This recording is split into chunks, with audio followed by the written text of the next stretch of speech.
good evening, or whatever time of day you're watching this.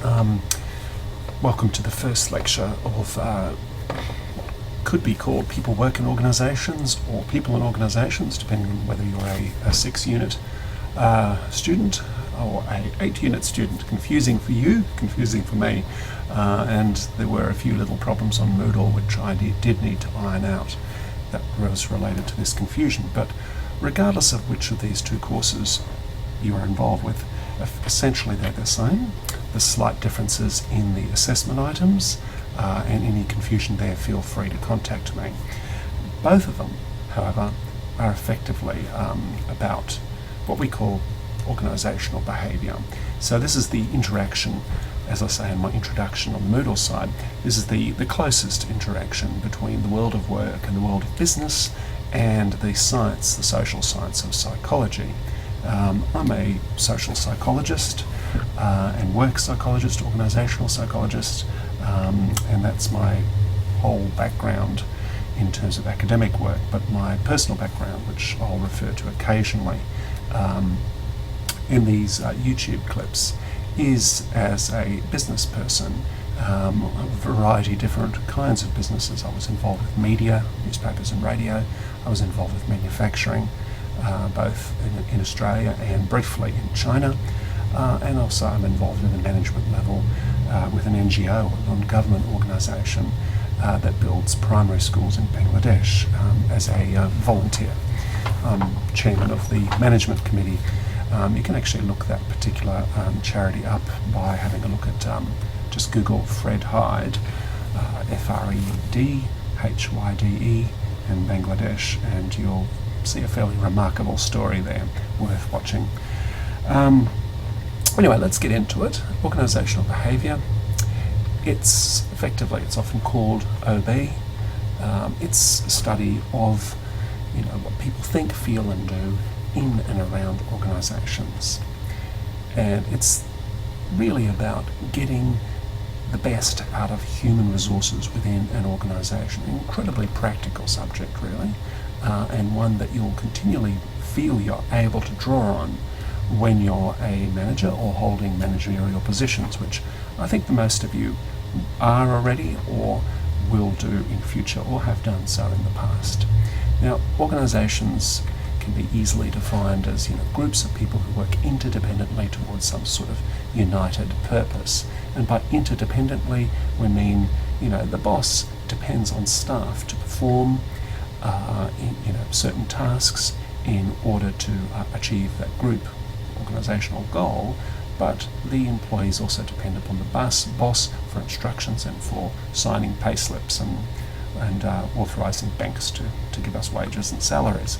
But on a more lateral level, teams within organisations rely on each other, or suppliers within manufacturing elements within an organisation, for example, will rely upon other teams to supply them with component gear towards producing a whole. So this sense of interdependence, where people depend on each other in a sort of coherent way, is a characteristic of the organisation. All right. Now, really, when we're talking about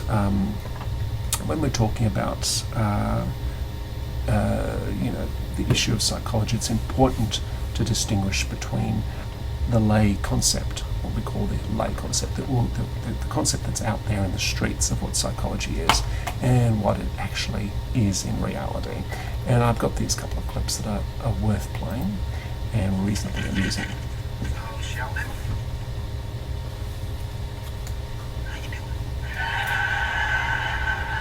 That's how you start a psychotherapy session. How am I doing? I was promised a riverboat journey into the jungles of my subconscious. Instead, I get the same question I hear from the lady who slices my bologna at Ralph's. Sorry, I'll start again. Would it be helpful to you if I told you about my dreams? And that, in a snapshot, captures really the way people think psychology is. It's about, sitting on a couch, as Sheldon is, talking about one's dreams and trying to investigate the deep, dark reaches of the human mind, often in a clinical setting. A clinical setting in this case means like a medicalised setting, some sort of disease, psychological disease. And some of the names that are associated with this kind of thinking are probably known to you. People like Freud and Jung, or Carl Rogers, for those of you who know a little bit more about it. But this is probably a more accurate It's not surprising that the story has captured the attention of our little accurate circle way of of looking at friends. Are you psychology. familiar with meme theory? Familiar with everything, but go on. Meme theory suggests that items of gossip are like living things that seek to reproduce, using humans as their host. I'm no stranger to mimetic epidemiology. At Johnson Elementary School, the phrase Shelley Cooper's a smelly pooper spread like wildfire. I should think so. That's gold.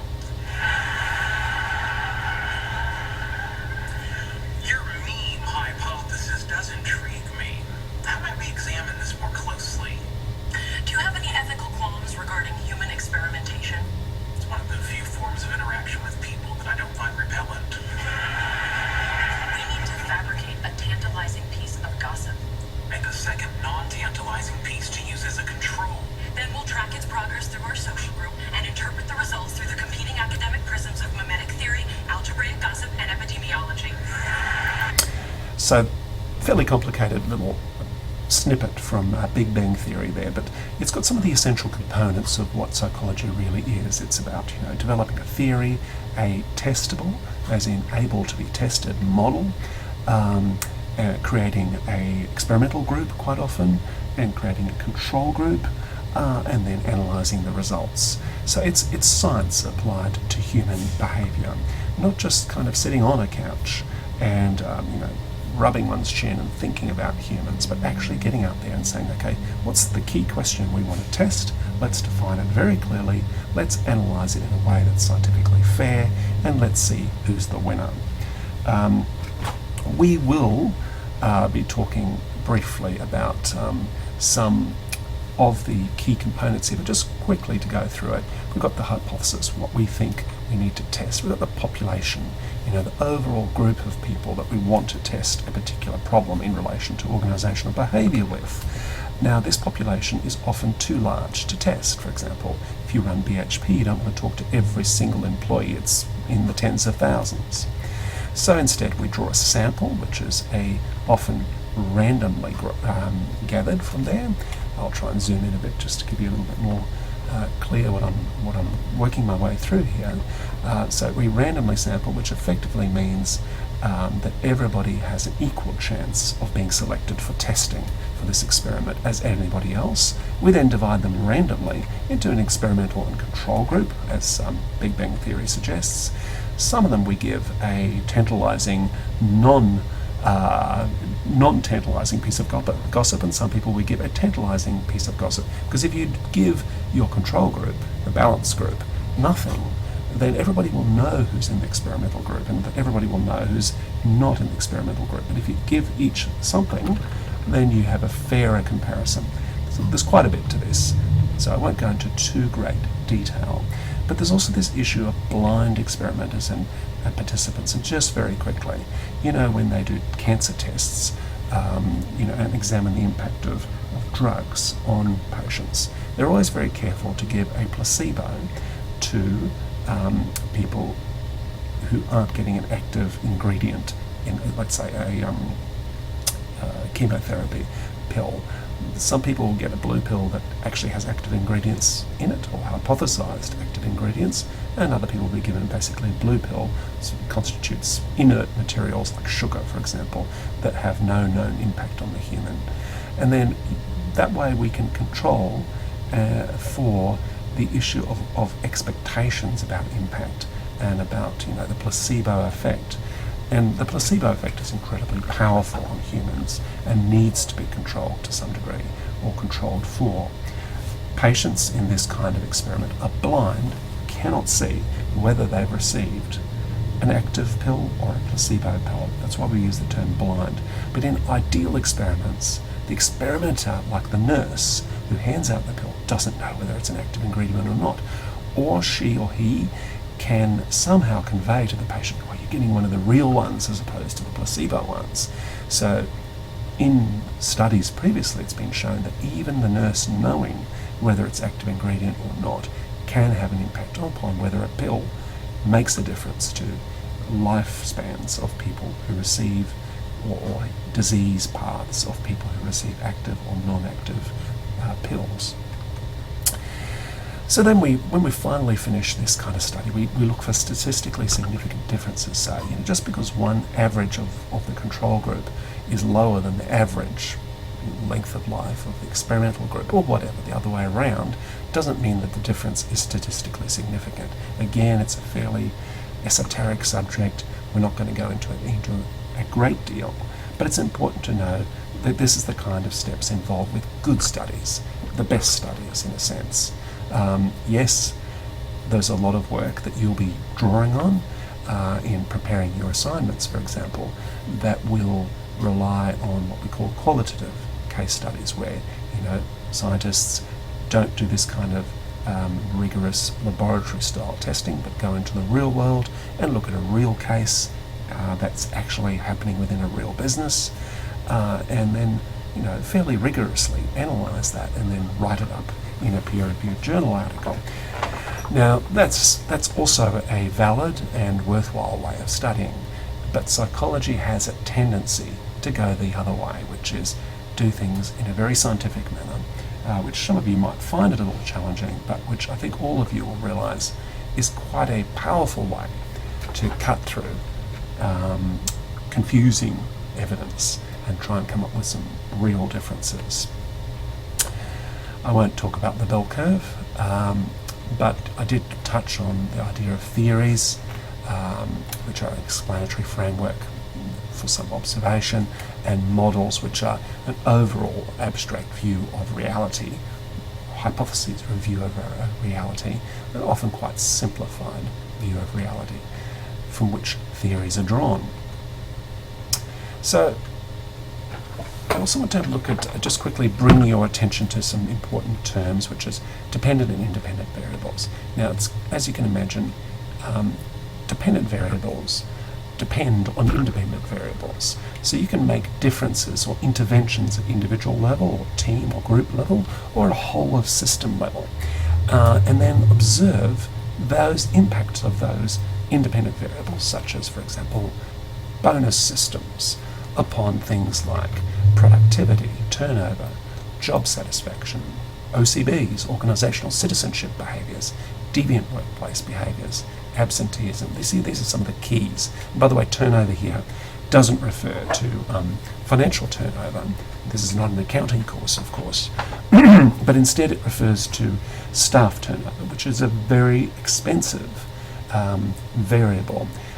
When I was running my business, invariably, no matter how good recruits I brought into the business, I found that it took months and months of bedding down before I started to reap the benefits of these very good employees. So you've got to be aware that turnover, that being a good manager and reducing turnover has some real bottom line impacts on financial turnover. OCBs, that's a term worth remembering, organisational citizenship behaviours, which are behaviours that are not paid for, not on your job description. Similarly, deviant workplace behaviours are not in your job description. They're kind of the opposite of things like sabotage within an organisation, or bullying, for example.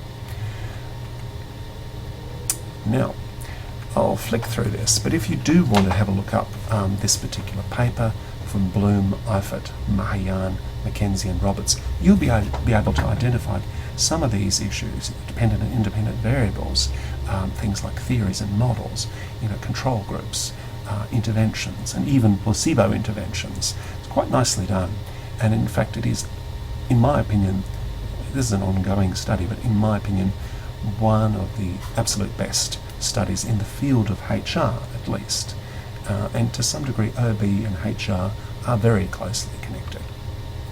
They both relate to the human element of business.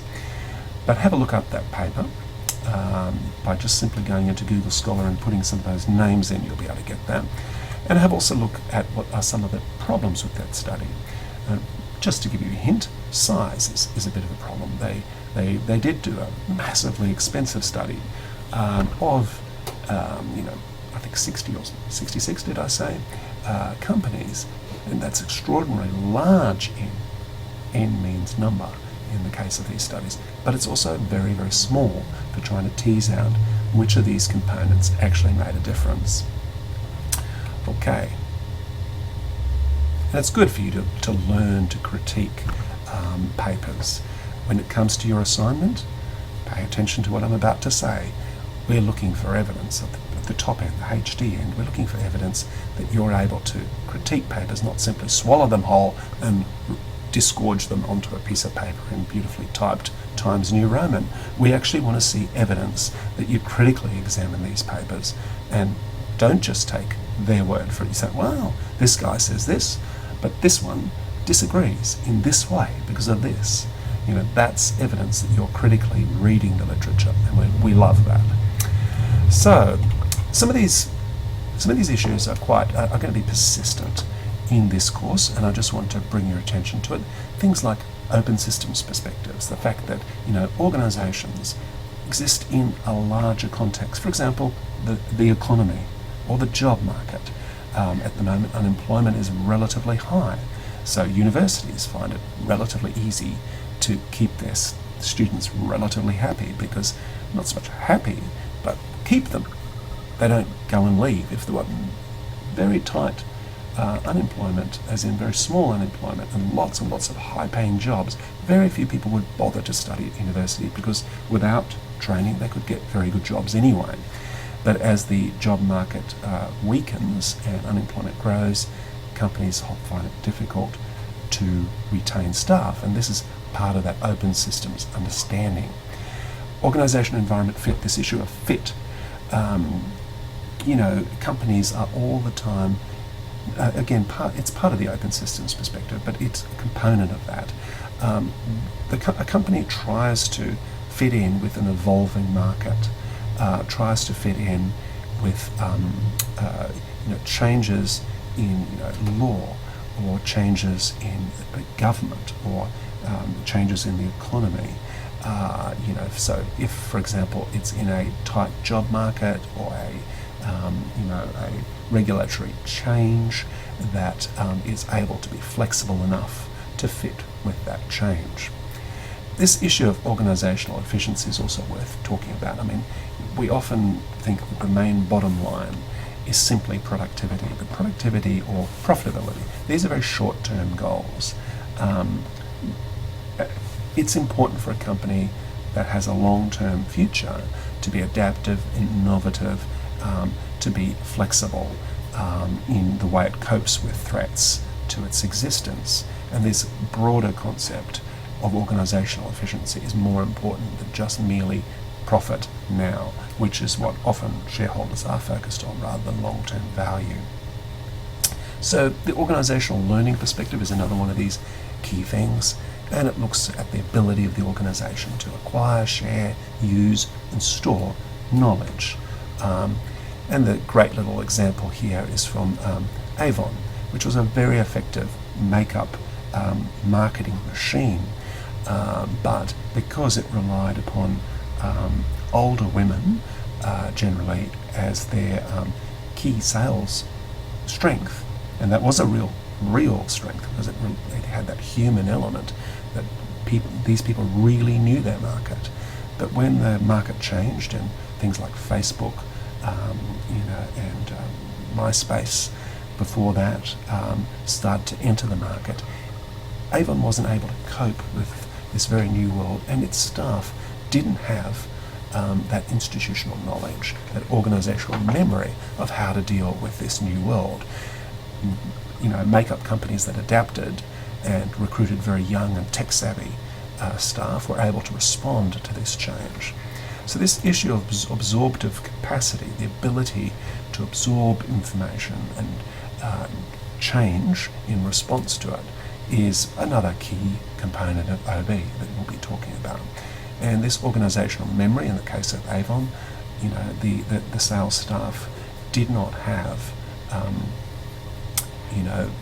knowledge that was relevant to the new era.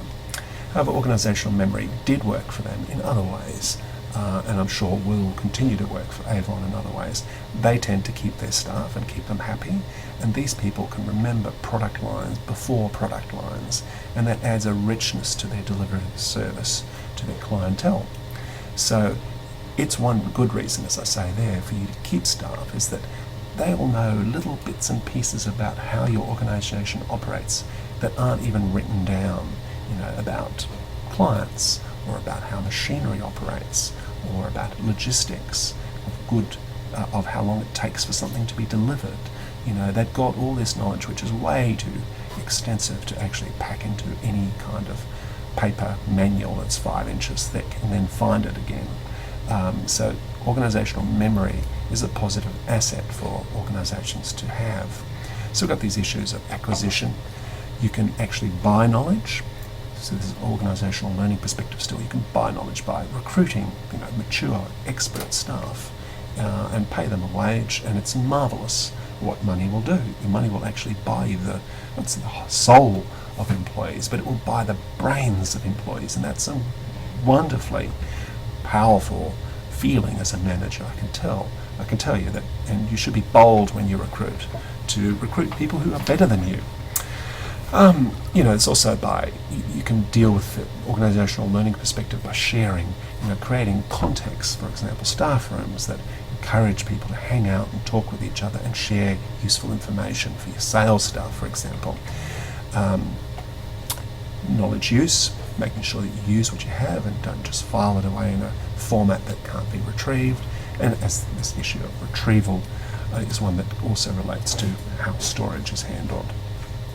Alright, so we're also going to be talking in time about intellectual capital, human capital, social capital. Intellectual capital was that traditional idea that you probably associate with Karl Marx. It was first developed by the French historian Alexis de Tocqueville, who, I think that's how you pronounce it, who wrote a very interesting history of the United States in which he introduced this. But more recently we've come up with this idea of human capital, where employees capture a lot of the capital of a company, structural capital, which includes things like building format, building layout, machinery layout, and relationship capital. So those relationships not inherent within an individual, but within connections between individuals. High performance work practices perspective is another important perspective, particularly in HR, perhaps a little bit less so in OB. I've written on this subject to some degree. There are some very interesting debates in relation to HPWP, as it's abbreviated. This issue of bundles is one of the key variables that you need to be aware of, where the HPWP does tend to agree that single interventions, for example, introducing massive training within an organisation on its own will not make a significant difference, but synergistically, collectively, with other changes in a bundle can have a very good impact. And of course there's this issue of good fit, fit between an intervention and an organisation, which we talked about before. Overall there's a bit of a mixed evidence, and part of the reason for the mixed evidence is because of what I talked about in that Bloom paper I mentioned before, how difficult it is to test. It's enormously expensive to test things on organisational levels. And laboratory levels you can, but this issue of HPWP needs to be tested effectively in the real world, and that is enormously challenging for researchers. The stakeholder perspective is another one I want to talk about, and stakeholders in this sense can include clients and governments, not just shareholders but also the community, for example. Now the community can have an impact upon how willing people will be to work for your organisation, because the grassroots is talking about your company within a community setting, and if you've got a good reputation within the community, you will recruit, sometimes even without advertising. But special interest groups such as consumer rights groups are starting to play an increasing a role in the way companies play out, and unions are obviously a critical stakeholder as well. We'll talk about, I should really zoom out here, the issue of corporate social responsibility, or CSR.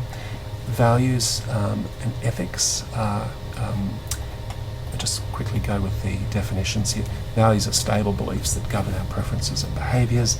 Ethics is just that branch of philosophy that talks about values and moral behaviour in general. The term that's used in business is CSR. It refers to issues relating to the triple bottom line, which relates not just to the financial bottom line, but it's reputational and caring bottom line, and which can help translate into that single most important bottom line from the point of view of the shareholders. Now, in a tight job market, not one like we've got currently, CSR can help you get and recruit higher quality staff and keep high quality staff. Some figures from the textbook suggest that 57% of employees worldwide say their company's reputation for CSR is a factor in keeping them. May not be true, but that's what they claim. And 26% of people like yourself, MBA students in the US and Europe, claimed that ability to make a positive impact on society was one of their top 3 reasons for choosing a job. So we probably came 100 years ago from a position where the main reason for choosing a job was good money that will keep me alive and keep the wolf from the door and stop me from starving and feed my family may have been the most important thing. But now we've evolved to the point where we're not as great risk as we were in the past, and we can start to think about these higher level issues within our life, and the ability to make an impact, make a change is one of those higher level issues. So over the next few weeks we'll be talking also repeatedly about some of these issues here. Workplace diversity, where we'll introduce the term surface level and deep level diversity. Surface level diversity relates to those things that can be seen on the surface, not surprisingly. So, in my class, when I introduced these two terms, I looked around the room and I saw a range of people who are obviously male and obviously female, people who are obviously from Asian cultures or Asian origin cultures, and people from African cultures, and so on and so forth. These are very visible surface level elements of diversity, but on a deeper level, I can't tell just from looking at you whether you are, not instantly anyway, whether you're conservative or not conservative, whether you're orientated towards rapid change, or whether you like parties, or whether you like reading books. That kind of deeper level diversity is something that you need to investigate more closely as a HR manager or an organisational behaviourist, but it's a key issue. The issue of complex new work environments, the world of work is changing. 9 to 5, blue-collar jobs are no longer the dominant job out there, certainly not in a country like Australia. We've got things, technology's changed things, so we've got things like virtual work and telecommunicating, the issue of job sharing, and a lovely example you may have read, I think it came out last year, talking about Richard Branson introducing for his top-level executives, this issue of you can take as many holidays as you like. He wasn't the first to this particular idea, but it's certainly got a splash of attention, which Richard Branson, as we all know, loves. And it's interesting to note that when these kind of strange new work conditions have been introduced, reactions of people have not been quite what you'd expect. I know that this was tested with much smaller companies in the US, and what they found was that very often people actually took less holidays when they were able to take as many holidays as they liked. So, finally, issue of globalisation. The world is changing. Not only is the markets, the market very, very different, whereas in the past we had to think about the shop down the street as our main competitor. Now the internet with Amazon overseas might be our main competitor. There's also different in terms of suppliers. We need to learn to recognise that our traditional sources of raw materials or content for what we're doing in our jobs or businesses isn't limited to the traditional small radius around us. It does mean many different challenges for employers. Our staff are much more mobile, not just locally but globally. It does mean greater workplace flexibility, but also means greater strain on workers. So, you are competing with, Vietnam. As an Australian, we're now competing with the French or the Germans or the New Zealanders on a much greater scale to what we have before. And not surprisingly, countries like Australia, with a very high standard of living, are working harder than ever to keep that standard of living. So some key principles of organisational behaviour, as I sort of hinted, worth doing, worth testing. So, trying to come up with good, logical, testable questions that can be empirically answered. Empirical means using raw, objective, real-world evidence. A broad church approach to science. So we've talked a few times here about the role of psychology within OB, but it also contains components of sociology and anthropology. And sociology, mainly to do with group behaviour rather than individual behaviour. That psychology, of course, like social psychology, which is my specialisation, does have that very strong group component as well. And then anthropology, particularly when we come to talking about organisational culture, which we'll do towards the end of the semester. That's when we'll start to touch on some of the inspiration that anthropology has brought to this field. Contingency variables. So things are often not so simple. Some things are quite straightforward. The sun shines and we get hot. The sun doesn't shine at night and we get cooler. There is, however, contingency variables usually between A and B, regardless of what A and B are. So even in relation to the sun's ability to heat you is contingent upon cloud cover. So it's if, but. Yes, a hot sun will heat you if no cloud cover, for example. Multiple levels of analysis. Again, we're talking about the group level, individual level, organisational level. These are one of the key characteristics of OB, that willingness to look on everything from the individual level through to the very broad macro level.